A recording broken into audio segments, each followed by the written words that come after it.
Now we move on to question 8, the second of our context and applications questions.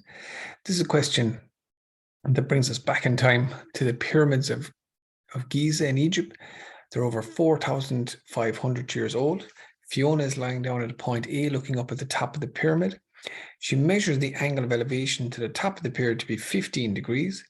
She then walks 100 meters closer to the pyramid in a straight line and measures the angle of elevation while lying down to be 20 degrees. On the sketch above, draw a diagram showing all of her measurements. So we start off with drawing the 15 degrees, the angle of 15 degrees. We go 100 meters closer, and then the angle of elevation is 20 degrees.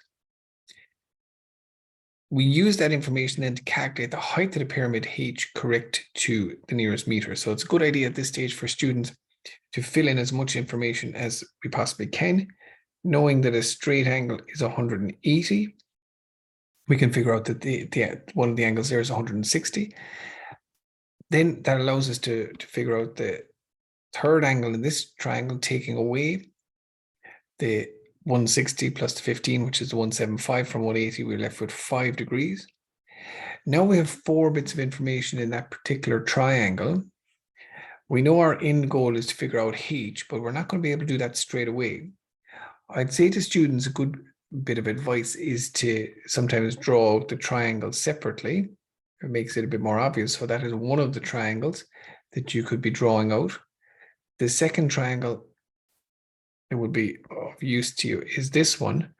And of course, they have one side in common. And a trick for students to know is it's very often that common side is the one that you're looking for first. And it is in this case as well. So I've labeled it P. Because we have one side, the angle opposite that side, we're looking for a side and we have the angle opposite it, we're going to use the sine rule. So what I always say is, whatever you're looking for, it's best to keep that up in the top left in the sine rule formula. So we go P over the sine of 15 is equal to 100 over the sine of 5. We multiply both sides by the sine of 15 to get P. What do we want it to correct to the nearest meter? So, oh yeah, but this is P. It's H we want to the nearest meter at the end.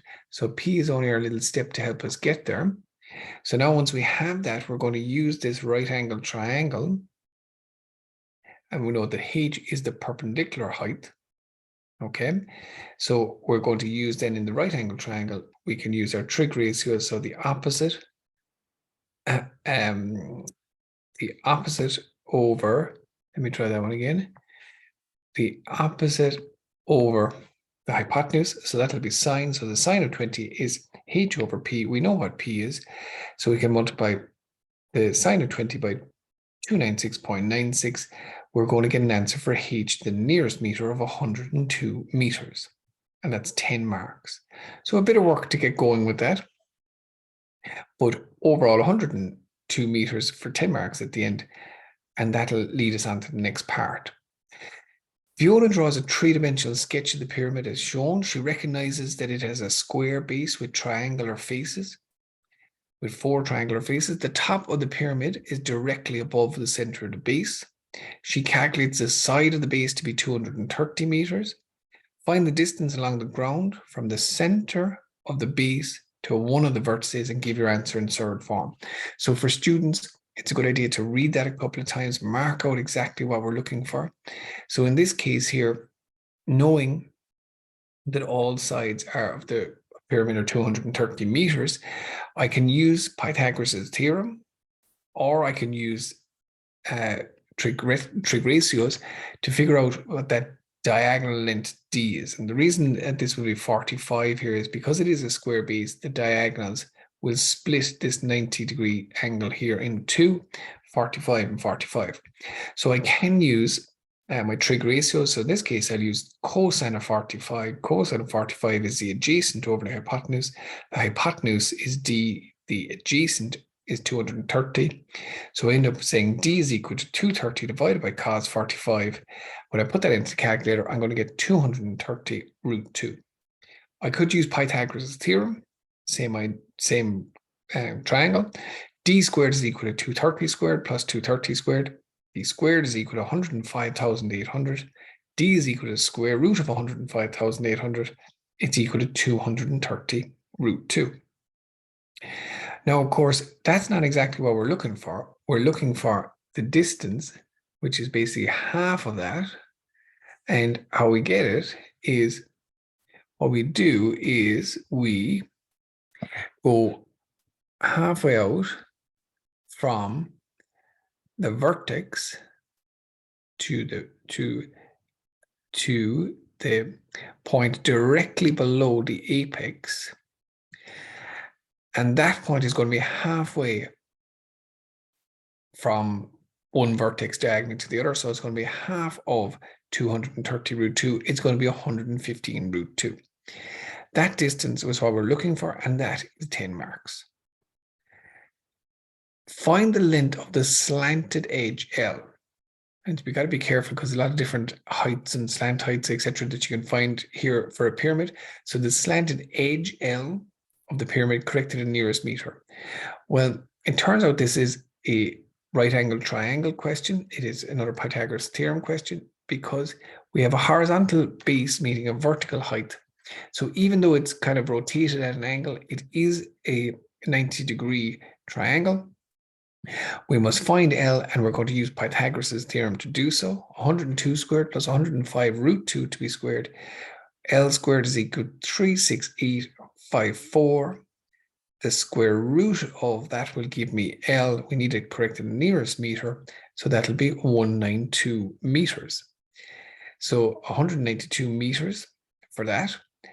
We're then going to use that answer to show correct two significant figures, that the total area of the four triangular faces of the pyramids, assuming they're smooth flat surfaces, is 71,000 meters squared. Okay, so if I look back up here in my pyramid, what I'm looking for is the four triangular faces added together. So if I look at the triangular face here, I've just figured out the slanted edge of that to be 192. So that's the line in red. So then if I look at it as a two-dimensional triangle, so the slanted edge are all going to be 192. The base is going to be 213 because it's a square-based pyramid. It's going to be consistent. All of the slanted edges would be 192. I can then go and find the perpendicular height of this, which would actually be the slant height of the actual pyramid. And I can do that by halving the 230 to get the 115. Okay, so that'll be 115 here. That'll allow me, again, yet another Pythagoras' theorem. It'll allow me to find h. So h turns out to be the square root of 23639, which turns out to be 153.7. And then I can say, well, half the base by the perpendicular height. So a half of 230 times 153.7. That's going to give me the area of this triangle here. But there are four of those. So it's 4 times a half of 230. Well, that's 115 times 153.7. That's 70,702. And corrected two significant figures. Well, I look at my third significant figure, that's a 7. Because it's 5 or greater, I'm rounding up. I'm rounding up the second significant figure, so I round that up to 71. But of course, it's 71,000 meters squared. Sometimes people fall into the trap of just calling it 71, but that wouldn't make sense. So 71,000 meters squared. And that's another 10 marks. So we're up to 30 out of 50. But what happens next is we're going on to a different type of question. We're going on to part B, and it goes into probability. So during a recent excavation of the pyramid site, 3 coins were found. If the 3 coins are tossed, find the probability of getting 2 tails and 1 head. So we can see here some of these Egyptian coins, and they must have had heads and tails on them as well. So what's the probability of getting 2 tails and 1 head? So we're going to do a Bernoulli trial for it.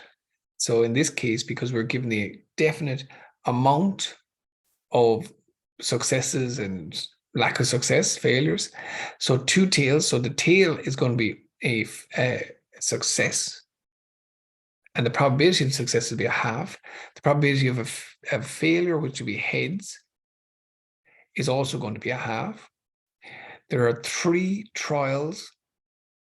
And we're saying from the 3, there's going to be 2 successes. So it's going to be the n choose r is the 3 choose 2 times a half to the power of 2 times 1/2 to the power of 1. So that's saying find the probability of having 2 tails and 1 head from 3 flicks. 3 choose 2 times a half to the power of 2 times a half to the power of 1 is 3/8. So 3/8. So there's 10 marks for that. So different from the first part A, but relatively straightforward if you get your head around that, excuse the pun. And then it brings us into this last part. If 3 coins are tossed 8 times, find the probability of getting 2 tails and 1 head exactly 3 times. So it's continuing on from the question we just had. So we know the probability of success is going to be 3/8 because we had that in the last question. So the probability of getting 2 tails and 1 head from when you flick the 3 coins is 3/8. The probability of not getting that, getting any other possibility, for example, 3 tails or 1 tail and 2 heads, is 5/8. Now, if we repeat the process 8 times, find the probability of getting 2 tails and 1 head. Okay, so in that case, we'd be talking about find the probability of that happening exactly 3 times. So if it happens 3 times, then it doesn't happen 5 times. So we're saying 3 successes and 5 failures. So we're saying 8 choose 3. So 3 successes from the 8 times 3/8 to the power of 3 times 5/8 to the power of 5. So that's my 3 successes and my 5 failures. And when I put all that together, I get 0.28163194666. Correct to 4 decimal places, it's going to be 0.2816. And that was their final 10 marks. So an interesting question, and lots of different aspects to it. But if you kept kind of trudging through it, hopefully you would have, when you add up your marks at the end, it would have been quite a good question for you.